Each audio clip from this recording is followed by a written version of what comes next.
advanced data storage system ever discovered, and most people have no idea.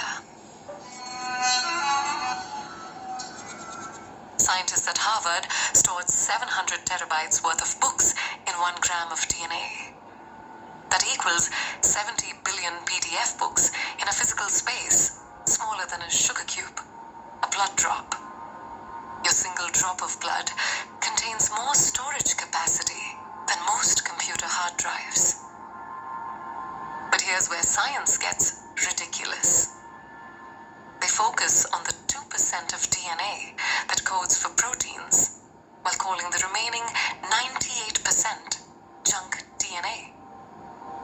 Imagine calling 98% of a supercomputer junk because you cannot understand what it does. How arrogant.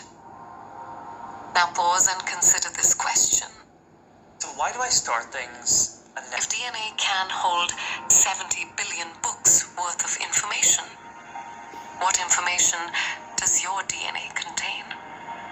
Ancient Kemet preserved a teaching that changes everything. Gods are immortal men, and men are mortal gods. This paradox describes your current state perfectly.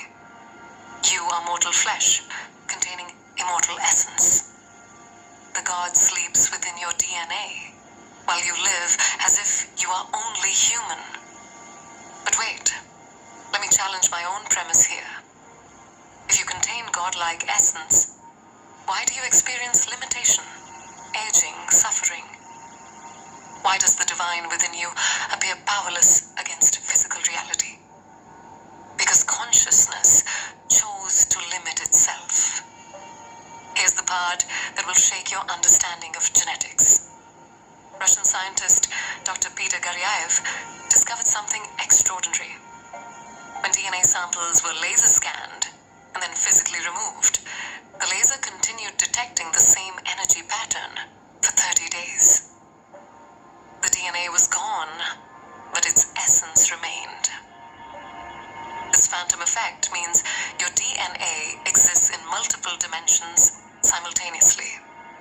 You walk around with quantum information fields that broadcast and receive data beyond physical reality. But here's where it becomes practical.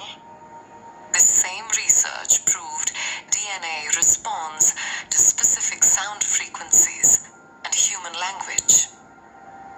Certain words, spoken at correct frequencies, can reprogram genetic expression. Ancient mantras were genetic programming tools. When you chant specific sounds, you remove genetic obstacles. When you repeat, "I'm the divine blueprint awakening," you activate dormant codes. Sound becomes the key that awakens the God within your genetic structure. But hold on. If awakening were this simple, why does the God remain asleep in most people? Because awakening requires taking ultimate responsibility. Most people prefer blaming genetics rather than owning their power to transform them. Sadhguru teaches, karma means ultimate responsibility. You even take responsibility for your genetics. When you awaken the DNA God, you become a genetic pioneer, upgrading the human template for future generations. You stop being a victim of your genes and become their conscious director. This explains why meditation produces measurable genetic changes within hours. Harvard studies show 8 hours of mindfulness practice switches off inflammatory genes while activating healing sequences. Your consciousness rewrites your genetic expression in real time. Your thoughts become genetic commands. When you stress, you activate survival genes that maintain limitation. When you transcend, you switch on what we might call God genes, genetic programs for expanded consciousness and supernatural abilities. The choice happens moment by moment. The 5-element breath method unlocks this genetic potential systematically. breath grounds you into your ancestral foundation, honoring where you came from. Water breath releases genetic trauma through emotional flow. Fire breath ignites dormant codes with life force activation. Air breath oxygenates DNA with divine energy. Space breath enters the quantum field where genetic programming occurs. Sacred sound frequencies repair damaged genetic codes. 528 Hertz, the love frequency, restores genetic integrity. 741 Hertz activates creative potential. 963 Hertz connects DNA to source consciousness itself. Your mitochondrial DNA carries special significance. Inherited exclusively from your mother, it connects you to an unbroken feminine lineage stretching back 2 billion years. This goddess energy generates life force from pure consciousness. Hey, if you've got You cannot become God without honoring the goddess within. The 12-strand DNA model explains dormant potential. While physical DNA shows 2 active strands, ancient wisdom describes 12 potential strands existing in higher dimensions. Most humans operate on basic survival programming, while divine capacities remain offline. But here's the paradox that resolves everything. The more you try to force DNA activation, the more it resists. The God within your cells awakens through surrender, not effort. When you stop trying to become divine and recognize you already are divine, genetic programming shifts automatically. Signs of awakening include electrical body sensations, head pressure, spine tingling, sudden psychic abilities, prophetic dreams, ancestral memories surfacing. These indicate genetic remembering rather than new development. Your DNA recalls what it always knew. Now comes the responsibility part. Once awakened, you cannot return to unconscious living. Your enhanced genetics require conscious stewardship. Every thought, emotion, and action affects both personal genetic expression and the collective human genome through morphic resonance. The planetary consciousness shift accelerates this process. Cosmic energies. In other words, for people that didn't understand clearly, once you awaken to the highest frequency, you're not only taking care of yourself, or when you feel bad and make yourself feel bad, you make others feel bad. And also morphically, meaning you affect the karma. You affect the destiny of others. That's why there's a lot of stories, And also Sri Aurobindo is a positive one. But like the Jesus story is a bit of a mixed bag. Sorry to interrupt this important share.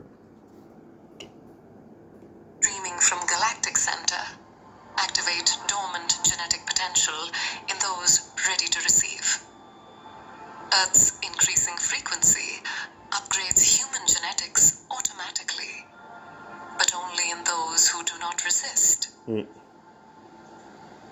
live during the prophesied time when sleeping gods awaken en masse.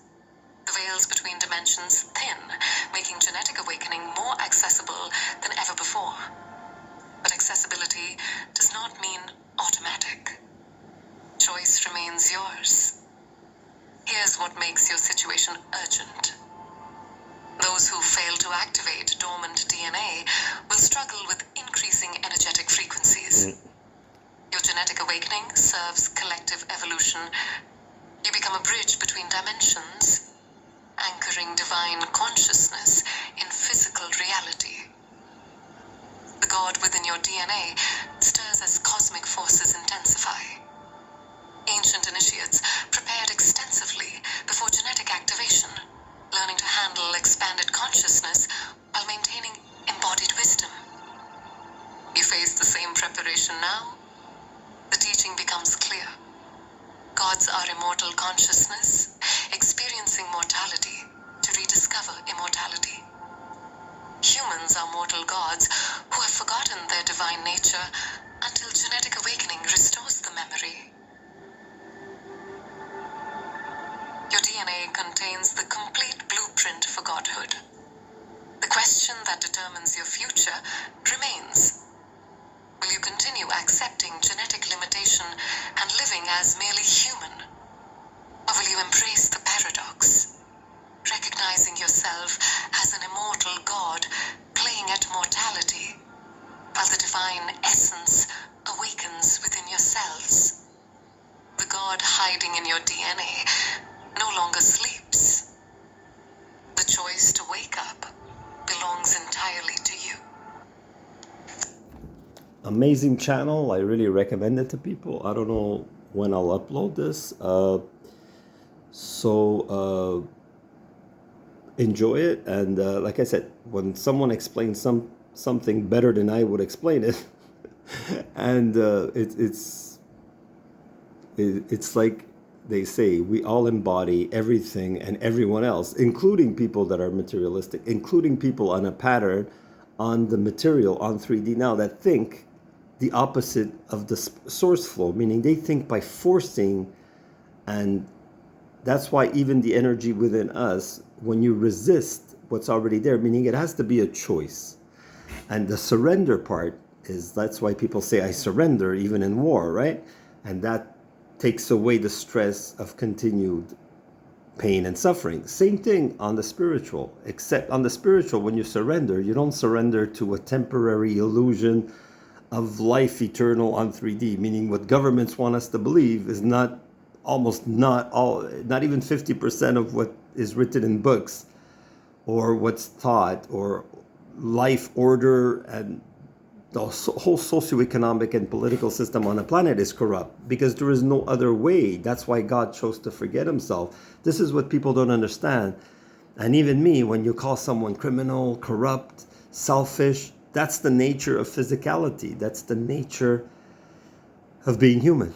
The person explaining this, beautiful voice, beautiful vibe, didn't say it in a direct way. But then again, I still have ego. I'm still not... everybody has their own karma. And I am still, obviously, in a situation of stress. And I don't deny that. That's why I accept my horrible situation right now.